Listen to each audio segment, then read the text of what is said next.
This is the Detroit Sports Podcast Network.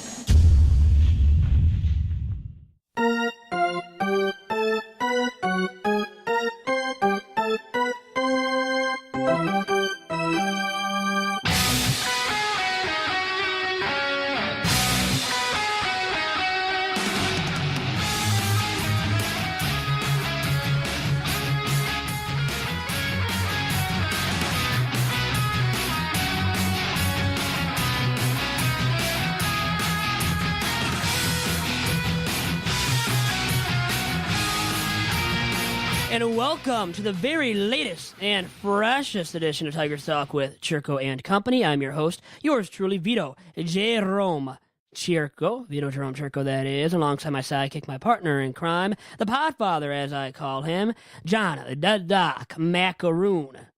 I am Smack Talker Skywalker, and I got a mic saber for a hater.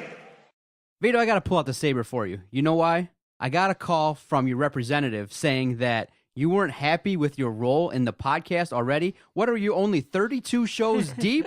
My goodness. 41, by the way. We're on episode 41. You better get it right, Doc. Since when? 41. Since when did you get representation?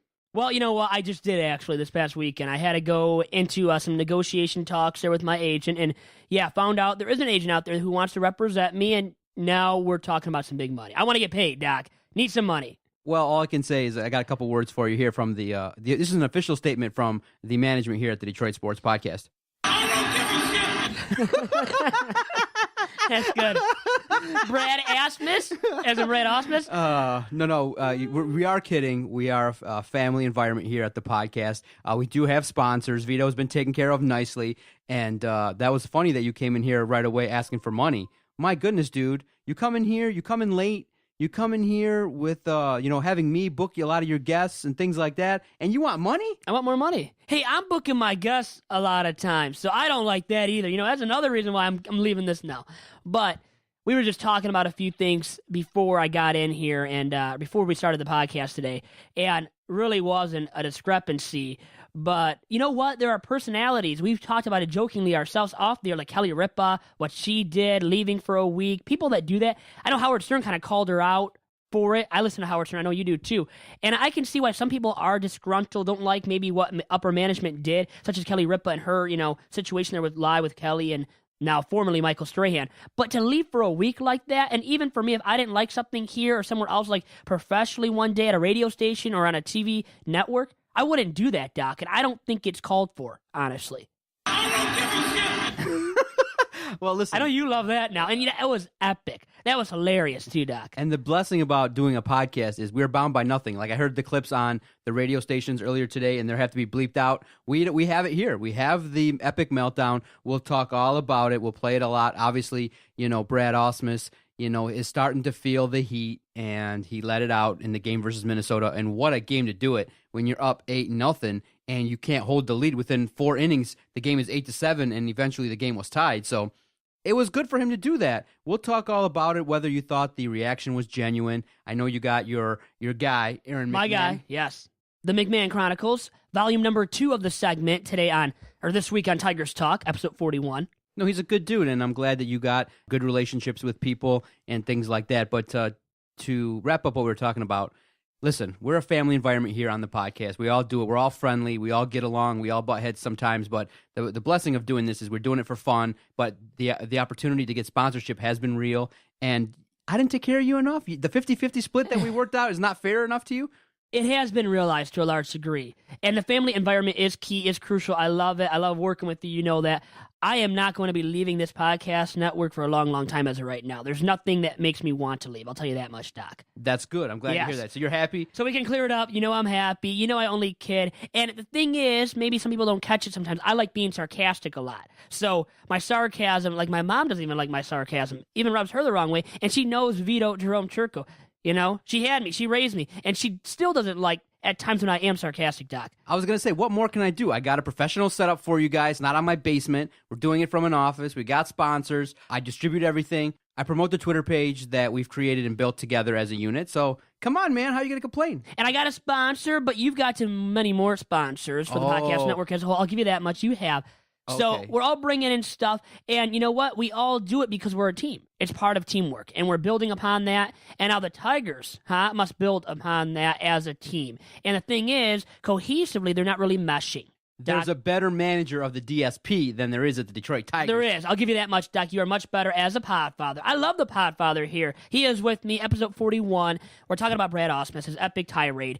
It was one of a kind, nothing that I've ever seen out of Brad Ausmus, Doc. Okay, let's hear it, and then we got about 5 minutes before your guest comes on, and I want to get your reaction first and foremost as to what happened. Set the table for those that didn't see it, but here is the unedited version. What was interesting about it was the mic was hot. FS North caught it. Yep, Fox Sports North, yep. The Minnesota feed. Fox Sports Detroit dropped the ball. They went to commercial, and so they missed out on an opportunity to get some audio, some social media buzz. But FS North caught it, and this is what they caught uncensored. I don't give a fuck. I don't care. Get him on the goddamn plate. Get him on plate. I don't give a shit. All right, so set the scene, Vito. For those that didn't exactly see the play live, what was going on? What resulted in Brad losing his crap? He lost his cool because of Nick Castellanos being called out on a third strike looking. Inside pitch, caught the inside corner maybe a little bit, but I know he was angry with the home plate umpire because of other calls that he made before Nick Castellanos came up to bat in the bottom of the fourth. And his strikeout ended the inning. Ausmus reacted and lost his cool. He definitely did, and it was epic. It was hilarious, too, and Fox Sports North, the Minnesota Twins broadcast, caught the feed of all his explicitives in real time. So if you were a kid at home, you heard everything, maybe for the first time, some F-bombs, some other bombs dropped, and it wasn't clean, wasn't pleasant totally, or appropriate, obviously, for the home viewers, you know, the kids at home that were watching the game. But was it good to see the reaction, really the explosion of emotions? I think it was as a Tigers fan. And I was joking on Twitter last night, I think you retweeted it too, that this was the best thing that he's ever done as skipper of the Tigers, you know, and it's 3 years now, 2.5 years as it has been, almost 2.5 years officially. For me, I liked how he, booted Bruce Rondon, but this is right up there. And this is something we'll always remember Brad Ausmus for, even with the negativity surrounding him throughout these 2.5 years now almost, and this season specifically.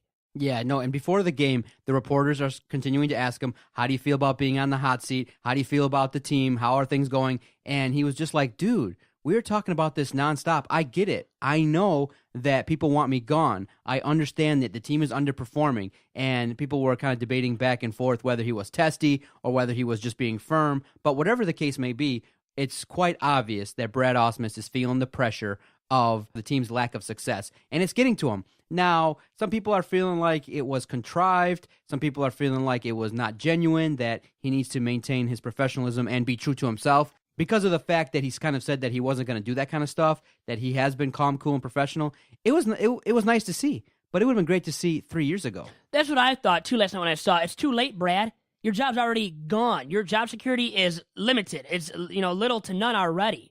And after you talked to Aaron McMann, I would almost disagree with you.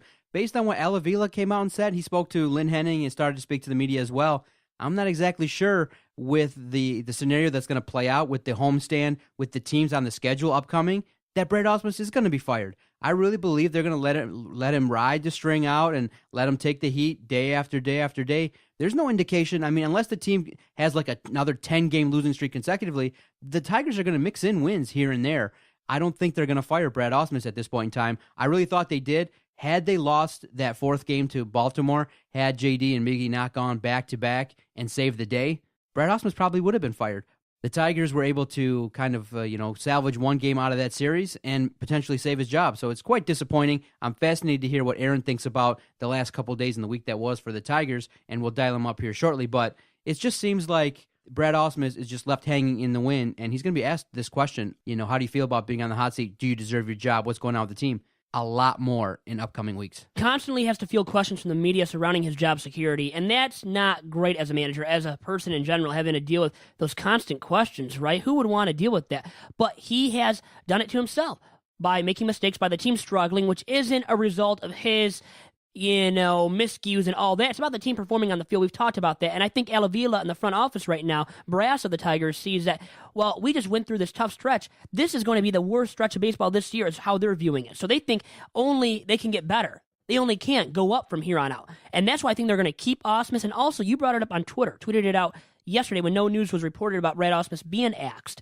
And you said that, well, Al Avila made this big decision, his first big one as GM. Executive VP of Baseball Operations was really to retain Brad Ausmus last year when he decided to keep him instead of firing him, like the media had been reporting for weeks and weeks. It piled upon him and Ausmus, and a decision had to be made. Well, he didn't make that decision to fire Ausmus then and there when people thought he should have and would have done so. So now I think he's going to make sure that the Tigers play it out with Ausmus as the skipper. They'll allow him to stick it out because he knows that if he fires him now, well, why didn't he do it earlier, right? This is his big-time investment, and I think he wants to play it out with him as the manager because of that decision he made last year not to fire him.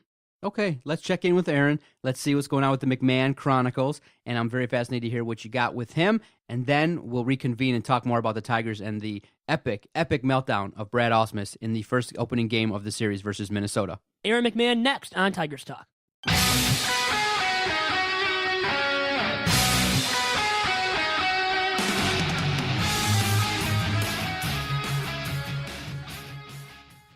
Now with me here on episode number 41 of Tigers Talk with Chirco and Company for volume 2 of the McMann Chronicles is Aaron McMann from MLive.com. Aaron, what's going on today? Not much, Vito. It's interesting times with the Tigers, that's for sure. Yeah, that is to say the least. And the Tigers Monday night, as you know, Aaron, you were there last night, and they scored 8 runs in the bottom of the first against the Minnesota Twins. And the game was supposed to be over, right? With the club's best starting pitcher on the mound, too, especially Jordan Zimmerman. He's looked peerless and so sharp throughout all these starts so far this year, and then he gives up all these runs, allowing 8 runs and 7 earned and 7 innings pitched. And it seems like these 2016 Tigers just have these ways that they can't beat. It's been so Tigers-esque all season long to give up leads and not to score enough when their pitchers give them quality innings. And Monday night, it was really where they had the lead, and Zimmerman blew it. And who would have thought it? But you know what? I guess you can't put anything past him right now, Aaron. And let me ask you now, looking at what Zimmerman did Monday night against the Twins, what the heck happened to him against the Twinkies? Yeah, I tend to think maybe he got a little too comfortable, and he was asked about it after the game, having such a big lead, after the first inning. And he admitted, coming out, in the second and beyond, he could relax a little bit, instead of maybe honing in on corners. He said he could focus on maybe, the outside third of the plate or stuff like that. So I think maybe he got a little too comfortable. Now, I will say, I think the wind was blowing out. I tweeted this out, and that was one of the things I noticed early on before I got to the park. The wind was blowing out heavy to left field, and if you notice, all the home runs were left field. So I think it was blowing out, at some points it was 15, 20 miles an hour, mile per hour winds. So I think that, if you got a fly ball up there, you had a chance of it going out. And, he was tattooed, I think, for 3 home runs. And, and then there was that quirky fourth inning where Minnesota scored 4 runs, 2 infield singles, 1 bounced off the bag at second base. Just a lot of weird things that went on. Now, granted, it wasn't a great outing for Zimmerman at all. And, and I think in a way he was kind of due for a less than stellar start. He's at 6. He had 7 coming in. He's 5-2. He's still the AL best ERA. So I mean, he was due for, I guess, a mediocre outing. And now, granted, he gave you 7 innings. I think that was it's key, but it definitely wasn't his best outing. And then the Tigers actually broke open the tie. They won the ballgame 10-8, and Castellanos got it done once again, hitting a solo shot in the bottom of the 7th to break open the tie and make it a 9-8 ballgame in favor of the Tigers. Now, for me, I was very surprised. And honestly, I was dismayed a little bit because I thought, well, if they lose this game in this fashion, well, Ausmus is on his way out. Then they win this ball game still. And I wanted to ask you, Aaron, did you realistically think the Tigers would win Monday night? It almost seemed like a perfect storm, and I kind of wrote this morning on MLive. But it was really a weird day. Coming into the day, I guess, so to speak. Some of the media members, we thought maybe Brad might be getting the axe before the game. After a 2-5 road trip and everything else, and Brad was asked about it pregame, he kind of shrugged it off. And then like you said, they score 8 runs in the first, and you think, well, they're going to win this game, and then it flips on them, and then Brad gets tossed and everything else. So at that point, no. When it was 8-7, the Tigers still winning, and then I think Minnesota tied it 8-8. They're in the 7th. J.D. Martinez drops a lazy fly ball to right field with 2 outs. let the tying run. At that point, no, I thought the Tigers were going to blow it. And I thought maybe that would have been the swan song for Brad. He gave a little animated tirade there to get ejected, and it was I did not think they were going to win that game, to be honest with you. But after the game, the players kind of credited Brad's little ejection and tirade with kind of helping spark them. And in a way, it kind of did. Nick Castellanos hit that game-winning home run, and he was the guy that Brad was kind of defending, and it was an interesting roller coaster game. That's for sure. And let's talk about Ausmus's epic blow-up now, which presumably, as you already noted, saved Casty from getting ejected after striking out looking in the bottom of the fourth. And Ausmus, he let it all hang loose and even took off his pullover and placed it over home plate. And he wasn't done yet after that, Aaron, as he also threw his hat as he made his way off the field. Talk about someone feeling the pressure of being on the hot seat and having people constantly question his job security. So let me ask you, did you think Ausmus was capable of such an outburst before this occurred Monday night? Yeah, I think in a way, I think anybody's capable of that. If you get somebody upset enough, or if enough emotions kind of come to a head, I think anybody could really spark. I think you're more caught off guard or surprised when it comes to Brad, because Brad's so mellow, and so he even said before the game he's kind of he lacks emotion sometimes, and I think that's what that's Brad. Now, is it fair to say I saw this coming? No. Ejections aren't something rare. Brad, I think it was the second time he's got ejected 9 times in his career, so he's had it before. But with this type of blow up, no. I mean, this was a rare form for him. And he admitted after the game that it was a culmination of things. He said it was pretty much a culmination of things from the game itself, because people were media members asked him after the game if it was more had to do with the losing skid and the conjecture from the outside and everything else, and he kind of spat it away and said no, they had 7 or 8 guys come to the dugout throughout the game complaining of the strike zone and the home plate umpires, so he felt the need to go out there and voice his displeasure, and he, to his credit, he got a big warm applause from the audience at Comerica Park. Once the fan zone. It was a loud outburst. I mean, a loud uproar of fans cheering him on after that, and they took his side. They actually cheered on Brad Ausmus for once. Hasn't happened very much this season, to say the least. And then when I saw this happen, I thought maybe, did he take a page out of the book from Lloyd McClendon, the AAA skipper of the Mud Hens right now? Because he's a guy that's been known for these uproars in the past. And it got me thinking about what he's done in the past when he was the skipper of the Pirates and those epic outbursts and rants that he went on as a big league skipper. And I wanted to ask you, how does that rank among the best of these rants, of these, uproars, outbursts from managers like Lloyd McClendon and even a guy such as Lou Piniella in years past? Yeah, I mean, it would probably have to rank right up there. I'm trying to, think of, outbursts I've seen, and I know Jim Leland had a few himself, and there isn't much more you can do other than than throw your hat and throw your your sweater on the home plate and kick dirt and everything else. I mean, that seems to be the upper end of the extremes. You've obviously seen some managers get some jawing matches with home plate umpires. I mean, that's pretty common.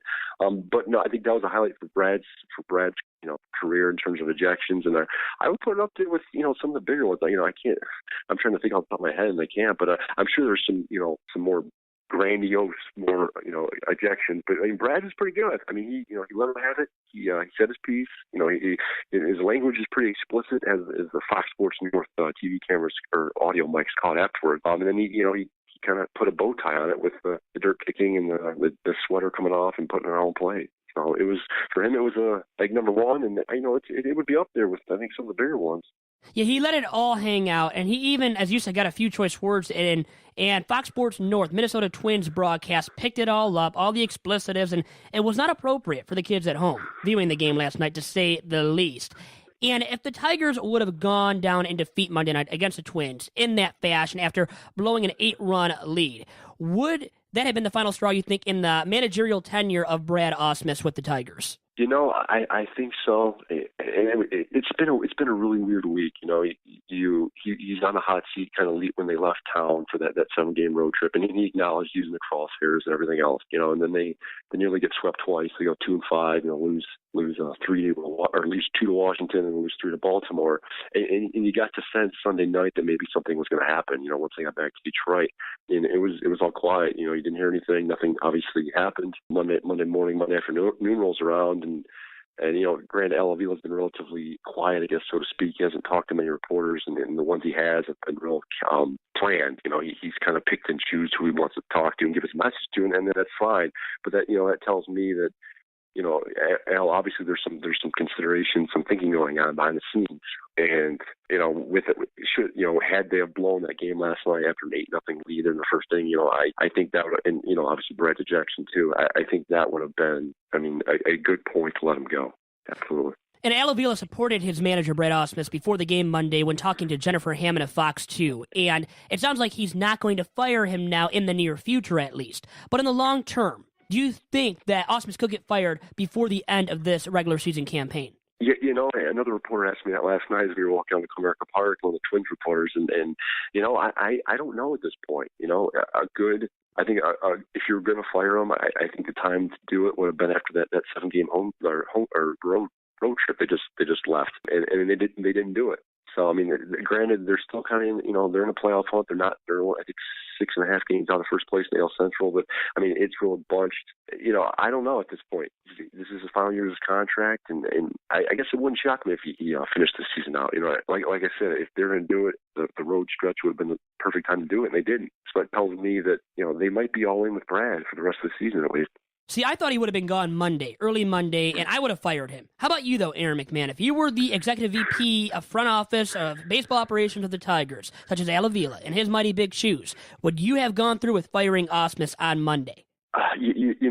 With the knowledge I have, I would have not. Now, granted, I'm not in the clubhouse, behind closed doors. We're dealing with the players, so I don't know, exactly his tenure and the things he says in the clubhouse. So, based on what I know, I would have not fired him. I don't think all the problems this year have been Brad's fault.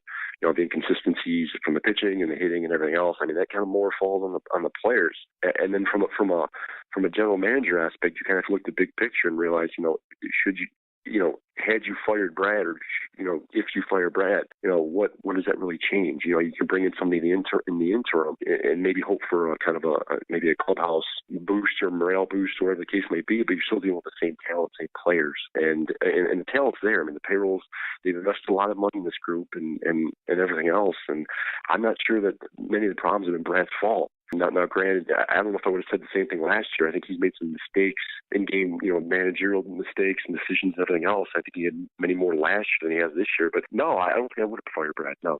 And really quick, before I let you go here today on Tigers Talk with Chirco and company, I've got to get your reaction to Sunday's big brawl between the Rangers and Blue Jays, where Jose Bautista got a boxer's punch thrown at him.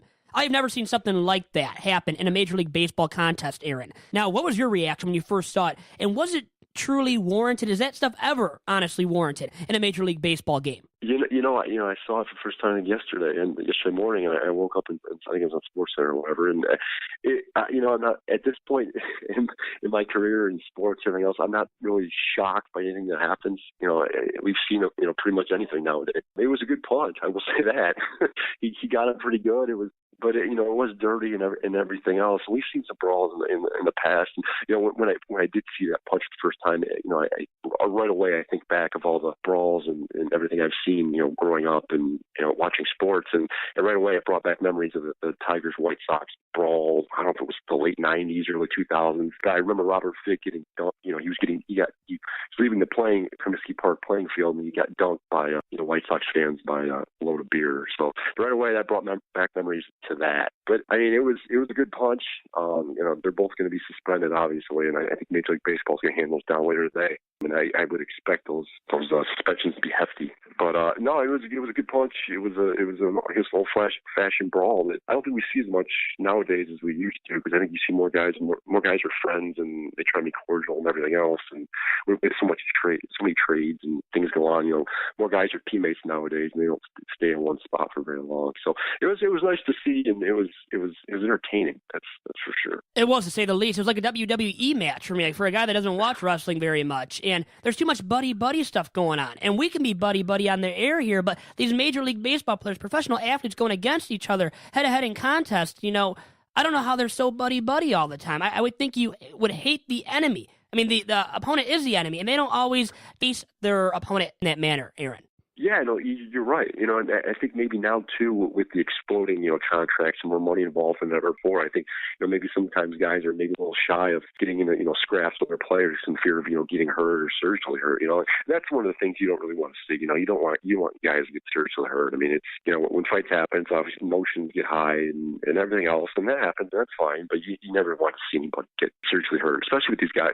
These guys and the money they're making, especially, Bautista, even Odor. I mean, he's making a little bit of money too. So it's I don't know, it's entertaining, but at the same time you don't want guys to get seriously hurt. And Aaron, maybe Ausmus's fiery uproar Monday night was inspired by these guys going at it Sunday. And the managers, John Gibbons of the Blue Jays, Bannister of the Rangers, going at it too. And those two skippers are very fiery, and they showed off their emotions. And maybe Ausmus felt the need to up it, up the ante maybe a little bit. And he did his best there Monday. And you always get me to up my ante here on Tigers Talk, Aaron. And with that, I'll let you go. I'll talk to you soon again. Yeah, Vito, thanks for having me. It was good to be on. All right, man. I'll talk to you. Have a good one. Okay, you too. And that was Aaron McMann of MLive.com. Great insight from him on the Tigers on Monday night's epic uproar by Brad Ausmus and whether or not he'll be gone by the end of the season. He gave us all those thoughts and much more on this week's podcast, episode 41 of it. And Doc will take a quick break here, and we'll be right back after the break to talk about our own opinions on what happened Monday night. Looking for team apparel for your high school, your club sports team, or corporation? Then look no further than Top Cat Sales, located on the east side of Main Street in downtown Royal Oak between 11 and 12 Mile. Through founder and former University of Michigan quarterback John Wangler's leadership, Top Cat Sales has developed a tradition of selling and distributing the very best custom Adidas team apparel with the highest quality and best service. Get your organization, school, or club team all in with Adidas today by going online to TopCatTeamSales.com. And also remember to follow them on Twitter at Team Top Cat.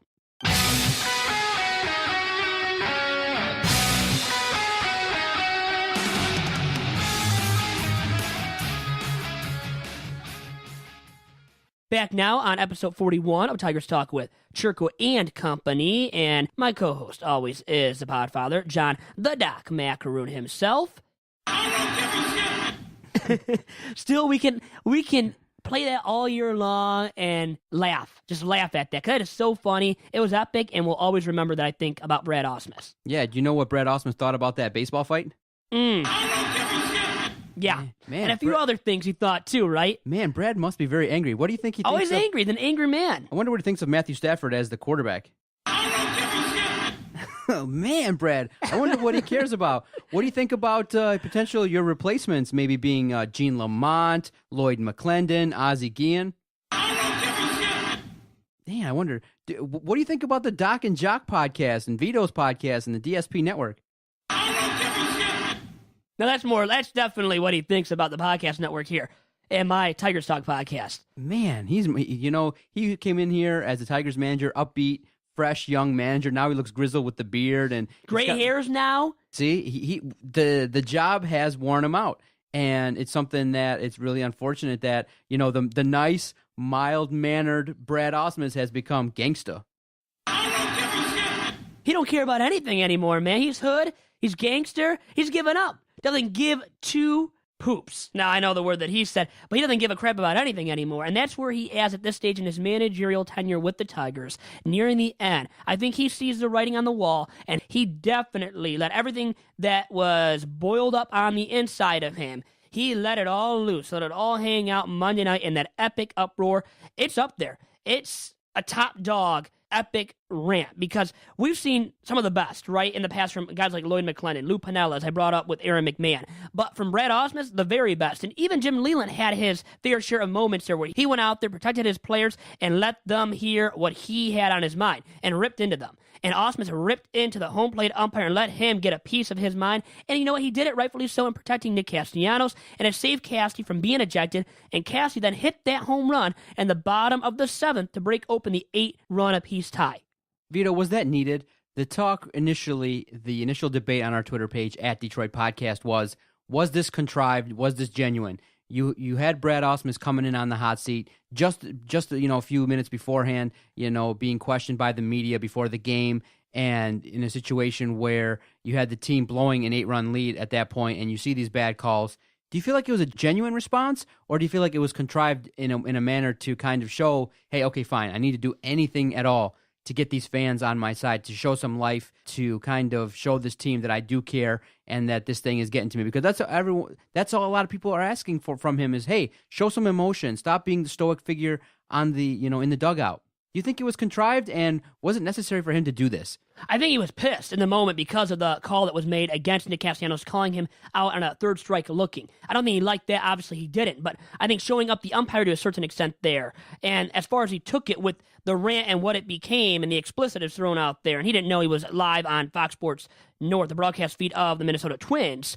But the thing is, I think he went further with it. He took it further because of the fact that he knew his job is on the line. He has seen the writing on the wall, and he knows his job is not protected, is not safe whatsoever at this point in his managerial tenure, in year 3 of his tenure with the Tigers as their big league skipper. So I think he truly felt some emotions, and they were boiled up on the inside of him. But I think he let it loose a little bit more, let those emotions hang out a little bit, further for an extended period of time Monday night, because of the fact that he's heard it now from the upper head honchos, in the front office, Al Avila, those guys that make up the front office brass of the Tigers. And they have let him know, and he knows also that Mr. I doesn't totally have his back. So nobody totally has his back at this point. And he knew after all these rumors circulating about his job status that he had to let it loose a little bit more than he would have in a situation such as what occurred there when Nick Castellanos was called out on that third strike call there made by the umpire. Well, okay, so now your reaction. Do you feel like this is something that's fake? Do you feel like this is something that at the time was needed to protect his guys? Because I kind of say, you know what? I can understand the emotion. I can understand the passion. Was it a little bit overboard with the cussing and taking off his, pullover and, spreading it across home plate? Yeah. But at that point in time, when you're under fire and your team, you're watching a team get up 8-0 with your ace, you're like, okay, this is good. I can kind of relax, chew my seed or, dip or whatever the hell he had in his mouth at that point, and you can just sit back and relax. But no, you see the Twins come back. They put up 4 runs. They're creeping back in, and then the umpire is making calls like that. He needed to do that. And it would have been interesting had the Tigers lost.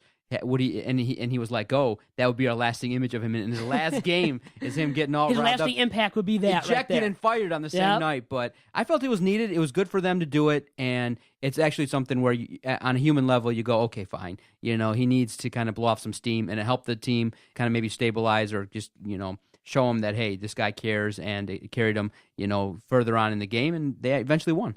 And it maybe provided that spark, right, for the Tigers to come back or to break open the tie, not to come back because they blew the lead, the 8-run lead there. And Castellanos hit that solo shot, and he saved him from being ejected, remember, because Castellanos was a guy in the bottom of the 4th that Ausmus argued the third strike call about. It was about Castellanos being called out for looking on that third strike call made by the umpire that Ausmus did not like whatsoever. And I think, like I said, he elevated the emotion level that he showed off to the fans, to the umpires, because of the fact that he's heard his name rumored, circulating in firing rumors for how long now? Well, for a long, long time this season, since day one, really since day one of spring training. So all the emotions were boiled up on the inside of him, and he had to let it loose, right? And he really was due to let it all hang out and kind of show the emotions, wear the emotions on his sleeve a little bit for a guy that is stoic, is to himself a lot of times and doesn't reveal a lot, isn't as entertaining to the media and to the fans as Jim Leyland, his predecessor, was. This is a guy in Leland that would show his emotions off, right, all the time. He would yell at the umpires, grill his players, even cry at times, right, when talking to the media and in press conferences, talking to everybody, talking to his team. He would let his emotions show. Ausmus is not that guy. So in Jim Leyland-esque flair, Ausmus showed it off. And maybe in his last act, could have been, and I think it would have been too, for sure, his last act, Doc. And the Tigers would have blown that 8-run lead with their ace pitcher at this point in Jordan Zimmerman on the mound. Okay, so you give it a thumbs up, no big deal. I do. I loved it. I love the emotion. But the thing is, you asked me if it was just maybe him acting a little bit and not being genuine. What do you think? Was it genuine in your opinion? I want him out. I want about us and what we think about whether or not it was genuine. But what do you think, Doc? No, I felt it was genuine. I felt like it was, a way to defend his players and maybe even to keep Nick Castellanos in the game, because Nick might have gone off too, because those calls were really bad. Borderline, inside corner. And I thought he was called out of the game. I thought they booted him after he argued himself, Castellanos. So Ausmus did save him from being ejected at that point, and Castellanos came through as he has all year long with the Tigers, Doc. Now, you being among the media brethren, you being, VIP member of the podcast, do you think it's fair that the media is just day in, day out? Is it a story? I mean, at this point in time, because everyone knows that he's on the hot seat. The record indicates it. Is the next time that he should be discussing this when the move is made, or if Al Avila comes out and says, this is my guy, the quote-unquote vote of confidence, which everyone knows once you get that, boom, you're done. And there's been many situations where general managers have gone up to the media and paraded in front of everybody and been like, this is my guy, only like 3 weeks later to be gone. So does Al Avila have to shut this down and tell everybody, which he's kind of done, saying that we know there's heat, we know this is a situation where everybody's disappointed, but he's my guy? Or is it fair for the media to just keep asking, how do you feel about being on the hot seat? What do you feel about being fired? Brad got testy with the media. Was it warranted, or what do you think about that? Well, Ausmus is Al Avila's guy right now. He was last, remember, saved him from being fired. Everybody thought he would be fired. Remember, Mr. I wanted him gone. I think still wants him gone. Al Avila, though, continues to protect him as his man, as the guy leading the team every day, as a clubhouse manager. And I think Ausmus does appreciate that, but also realizes at the end of the day that his job is on the line even more than ever before, and that's why he was testy, and that's why you can't blame him for being testy with the media, right? Because he's in hot waters, and now the media constantly will ask him that question about his job security, and really, it's warranted. You can't argue with the media. They gotta ask the question. Now, not every day after what happened yesterday with Jennifer Hammond, Lynn Henning got a story about him. Everybody's asked now and asked at least Ausmus about it. So they confronted him finally, for sure, with this issue because it's become so glaring, right? So immediate now, his job future. But I would say in 3 weeks from now, let's say if the Tigers go on another 7-game or, 5+ game losing streak, that's when Al Avila no longer protects Ausmus. That's when Ausmus is no longer his man. So he's his man right now, and they just won 2 in a row. Good for them, but that means nothing in the grand scheme of things. Even the vote of confidence, the approval that he gave Ausmus doesn't mean anything in 3 weeks if the Tigers have another 5+ game losing streak, in my opinion. Okay, let me see if you're ready to, hit the big time, because, everyone in the media has been very kind to us here on the network, and I want to see if you're ready to actually sit down with Brad Ausmus or Al Avila. So if you get a chance, you get the whole 2 minutes. If you get the Brad Ausmus show, on radio, 2 minutes, you sit down with him, and, what would you ask him? Let's say tonight, second game versus Minnesota, you got Pelfrey, who nobody likes, on the mound, who's a 5-inning pitcher, 5-run guy. You get to sit down with Brad Ausmus in 2 minutes. Why do you suck? Why does Mike Pelfrey suck? Now, I wouldn't actually ask that, but I knew you were revving up that soundbite just to play it, because he probably wouldn't care about what I'm saying, what I'm asking him. But in the grand scheme of things, I would want to confront him about the issue of, what do you know? What has been said to you about your job security? Can you let me know about that? And he probably would say something along those lines without using the explicitives with me, but he doesn't have to answer all these questions. I know he doesn't want to, but there comes a time and place where, because the media knows that your job's on the line, they have to ask the question. If you could ask him one question seriously, what would you want to know? I would ask him, what have you heard about your job? I mean, what have Al Avila, what has Mike Ilitch told you about your job security? Have they talked to you about it? I would want to know that. So maybe not just one general question there, but maybe a 2-part question of some sort. And I would want to get that out of him because everybody wants to know that answer right now. And I guess we got it kind of from Avila saying that he gave him his vote of confidence. So they've already talked. They have. But I want to hear Ausmus say it himself that he knows for sure he is protected.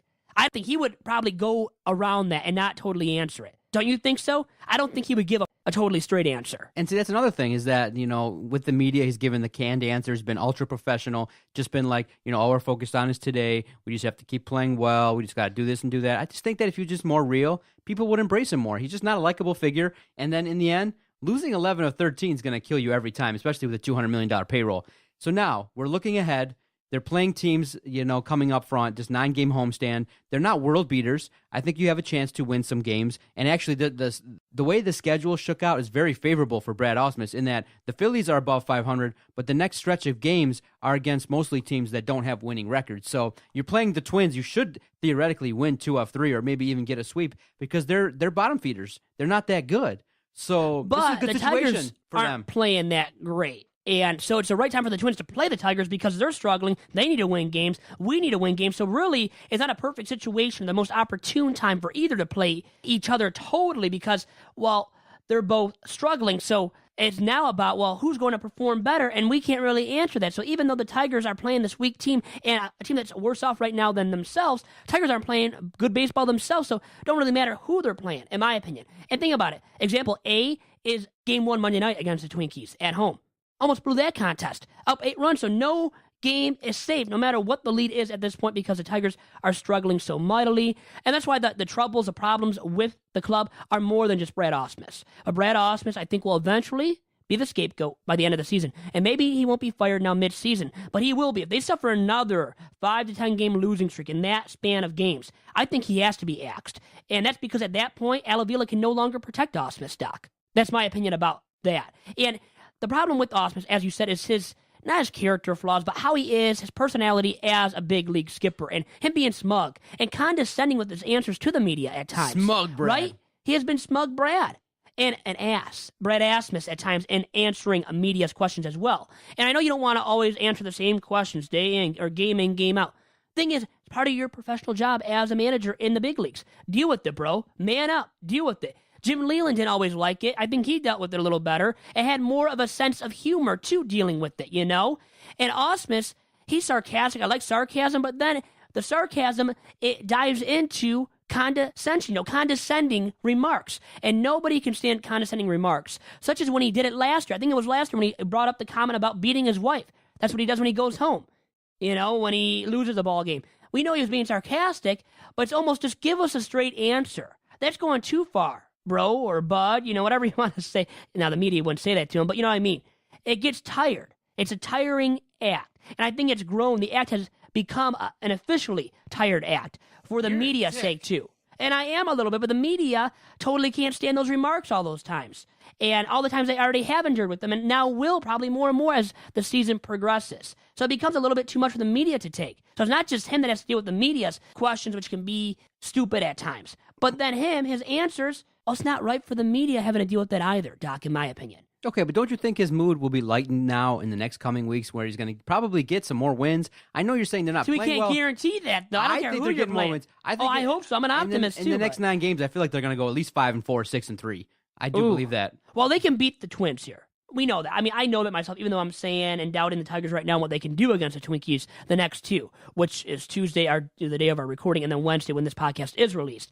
So they could sweep the Twins. They very well could, but then they play the Rays, who are never a slouch, no matter what the record says. Okay? Then the Phillies, overachieving maybe a little bit, but their rotation is a heck of a lot better 1 through 5 than the Tigers right now. So they hit it all against the Tigers when they play in Motown next week. Well, the Phillies probably win the series, Doc. So I'm just saying. Then they have the A's, who have played better than last year. And the Halos, who have struggled this year so far, aren't as good as last year, but they're no slouch at the same time. You know, if Pujols is healthy and if Mike Trout's there. So they could even sweep us. Phillies could take 2 out of 3. The A's could take 2 out of 3. I'm just saying, things could get even worse, even though they shouldn't. And if they do get worse, please, I pray to God that they fire Ausmus at that point. Don't you think they have to? Don't you think Avila's hand will be forced, Doc, at that point? If they keep losing?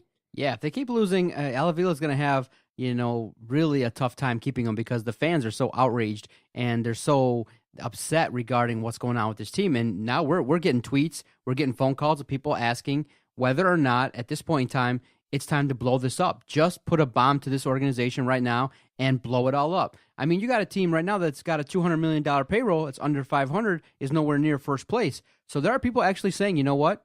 This team needs to be deconstructed, lower the payroll, get it down to, maybe a reasonable $120, $140 million, and get guys that actually can play day in, day out. If this is what you're going to give us with 200, what is it going to take to get a winning ball club? Yeah, like how much more can they go over, right, the $200 million threshold? And right now they're under it actually by a little bit, but they're almost at $200 million. Is it time? Blow this bad boy up at the trade deadline and just say, you know what? This is done. The window's shut. We failed. This is what it is, and it's time to show everybody that we're going to rebuild this, build a farm system, and blow up and let everybody go.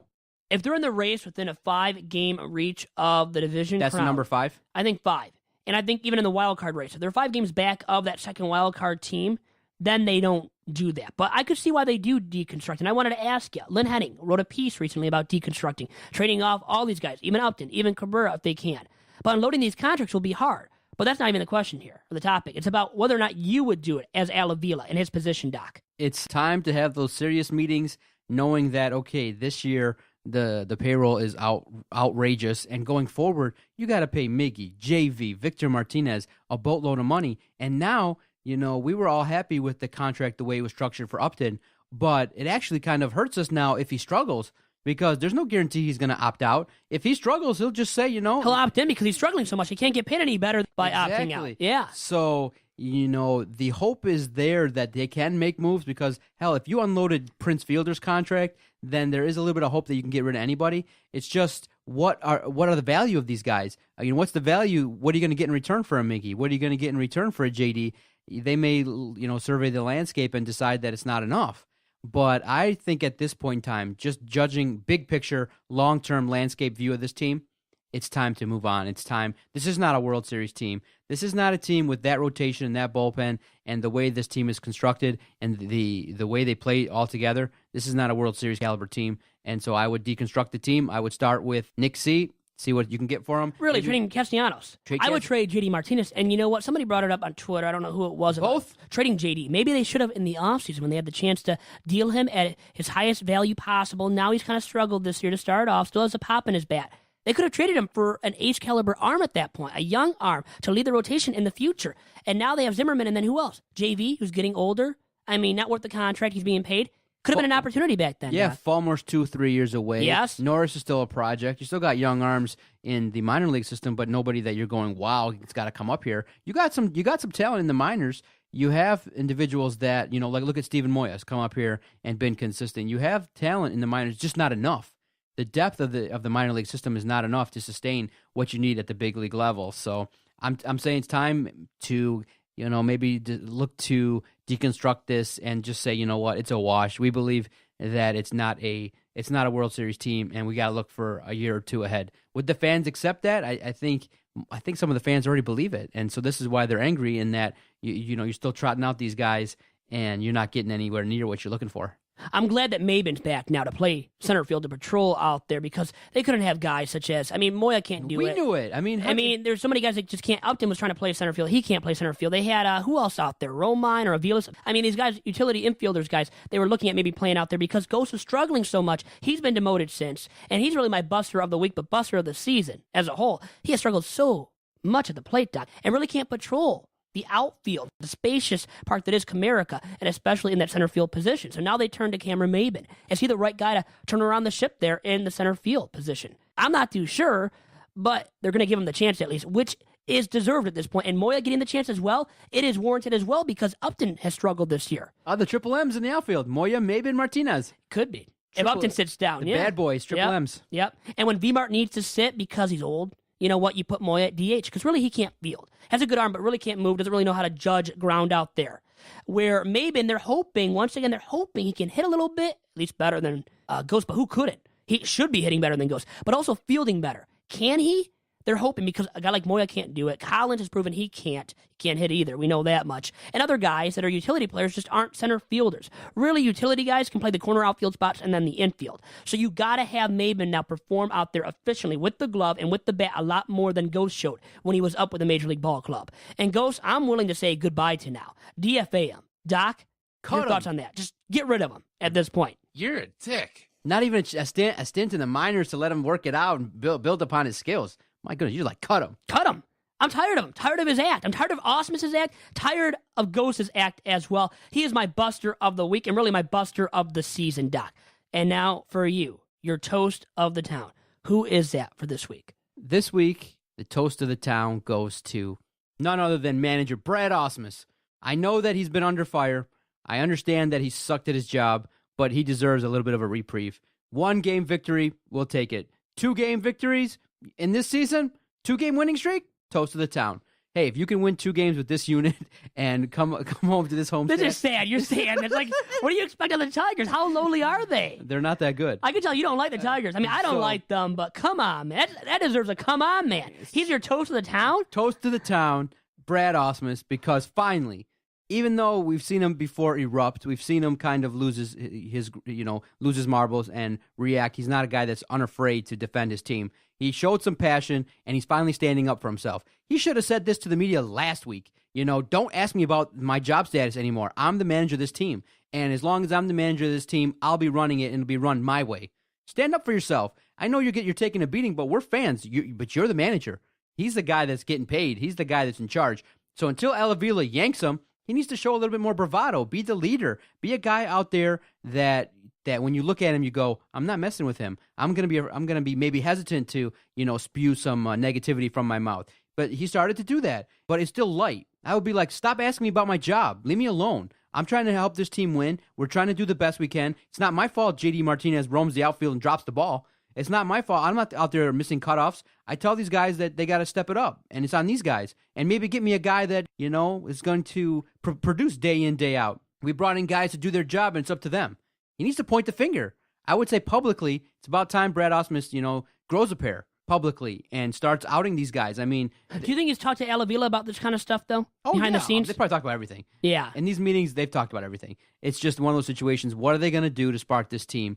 Who's going to be the leader in the clubhouse? Who's going to be the leader on the field? Right now, it's kind of, we're devoid of that. You got two guys that are really performing well, and Nick C. and Zimmerman. Outside and of Vmar, 3 guys. And Kinsler. Well, I think 4 guys. Well, Vmar's coming off an 0 for game. I know he's been consistent for the week or so, but he needs to continue to, step it up in those key moments too and be a leader in the clubhouse. So, Brad Ausmus, Dax, toast of the town, growing a pair, stand up for yourself, keep it going. You need to evolve into a man that people respect. I think they like Brad Ausmus. I don't think yet he's earned the respect. But isn't it too late to gain the respect? It's over. No. Isn't the dream over? No. Tell me right now. Is he going to gain respect by the end of the season and be the manager next year? If he gains respect of the clubhouse, he'll be the manager next year. Are you saying that? I thought he was going to be fired. No, he won't be the manager next year. I thought that he was, dead man walking. But in this situation, Alville is probably there's no greater option. You're not going to bring in Lloyd McClendon. You're not going to bring in Vizquel. You're not going to bring in Torrey Hunter. You're not going to bring in these guys. Yeah, please, Matt Deary. You're not. Do you want to talk about what happened there, Deary? No, it's a good outside the box thought. Outside the box, but it's not going to happen. It's not going to happen. Why even bring it up? We need experience. We can all be outside the box. Yeah, we want Vito, Jerome, Chirco. How about you and I? We'll do it. You be my bench coach. That's right. How about that? That's right. Yeah. We'd make the media a circus. We would. We'd be like, what? We'd have fun. We would just say so much stuff to get these media members all wrapped up and all confused. Yes. Be like, this manager's the guy that doesn't know what he's doing. You'd be like, my bench coach told me this. I'll blame it on him. Yeah, we blaming me. I'll be blaming you. That's how we do it here at Tigers Talk. And then this week you'll be the good cop and I'll be the bad cop, and then we'll reverse it. Yeah, we can reverse the roles. I'm fine with that. But the Tigers, when you look at it, you need to have some positive moments and build upon it. And this is a good homestand. 9 games is what was warranted. Versus teams that aren't great competition, it's what was needed. You got to clean up now and beat these foes head-to-head at home. The Twins, you've got the Rays.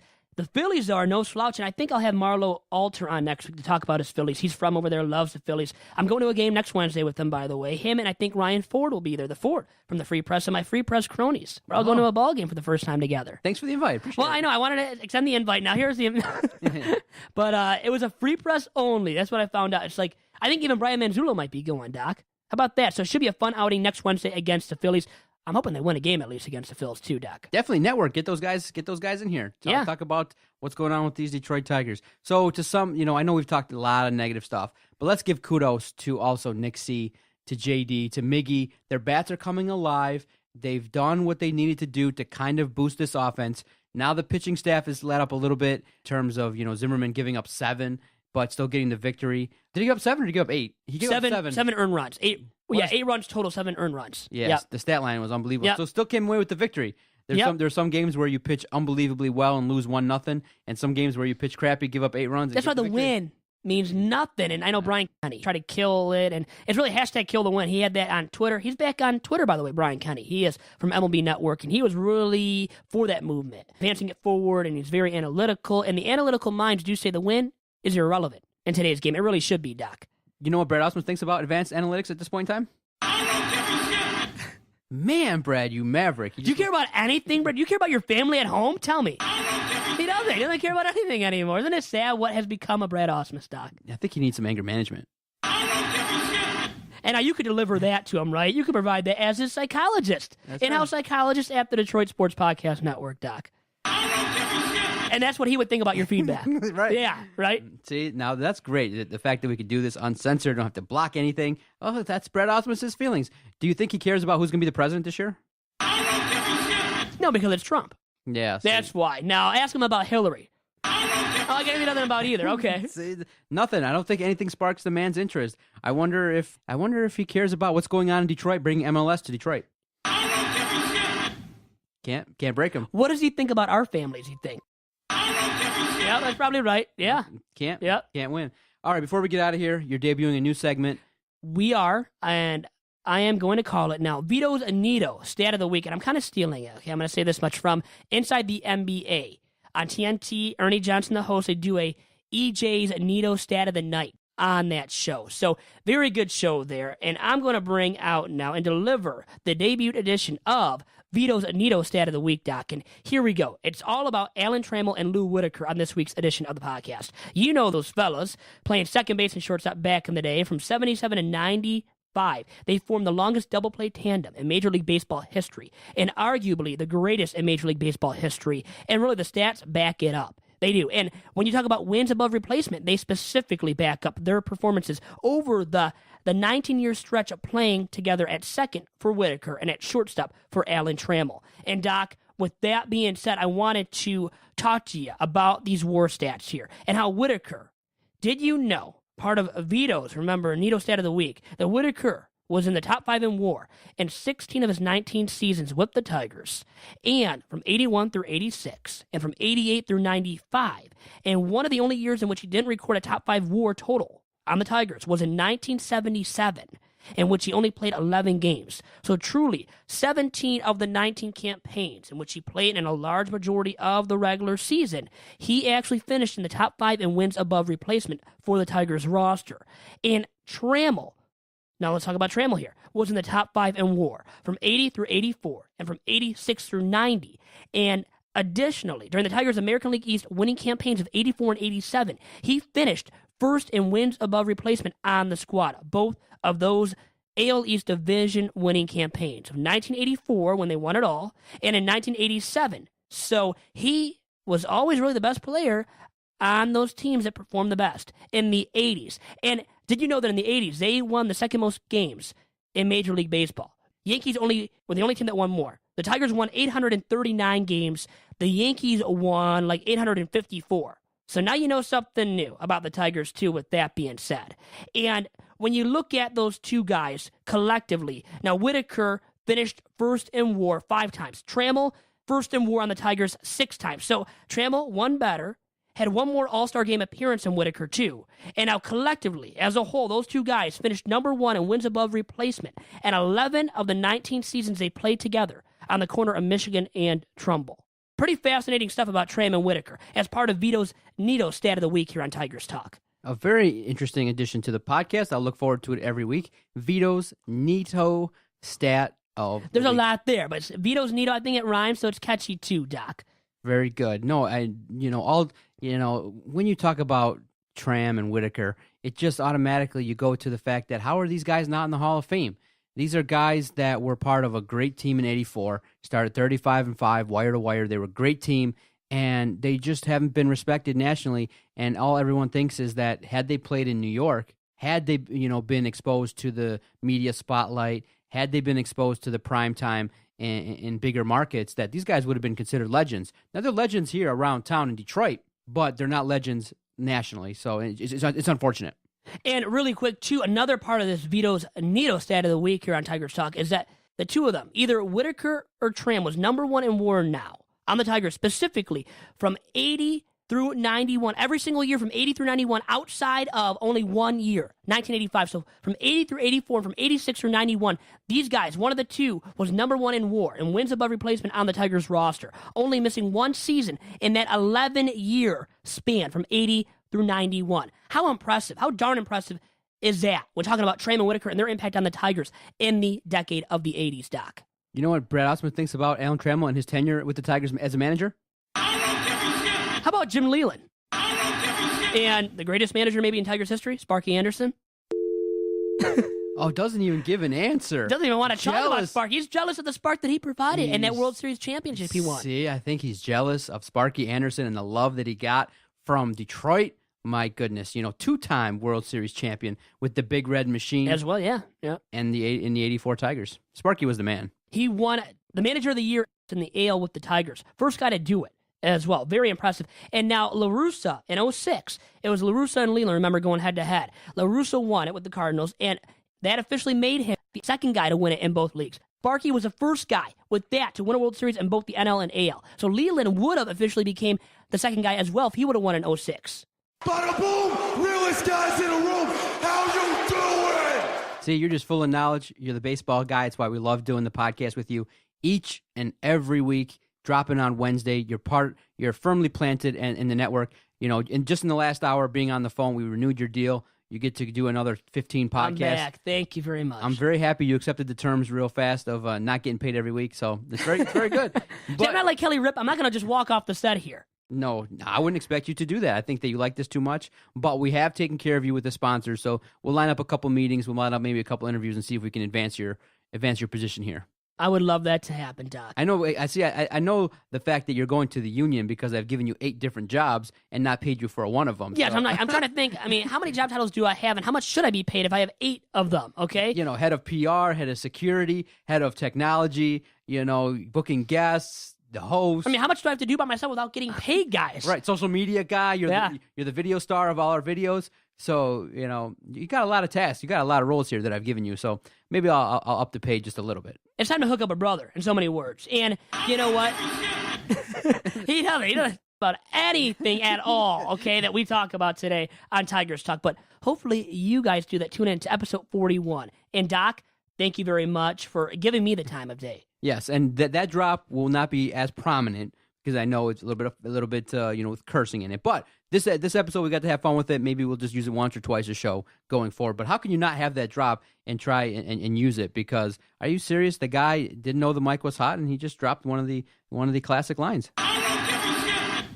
Doesn't. The most memorable moment in the tenure of Brad Ausmus as manager of the Tigers. And I hope this episode was very memorable for you guys as well. And thank you to Aaron McMann for joining us as well from MLive.com. His segments are always memorable as part of the McMann Chronicles. Volume number 3 of it will be occurring in a few weeks, probably 2 weeks from now, on episode 43, that would be, of the Tigers Talk podcast. And Doc, with that, I'll talk to you again next week, and to all of you next week as well on episode 42. Hey, Jackie Robinson's number next Wednesday. Talk to you then, guys. Have a good one. And you can't teach that.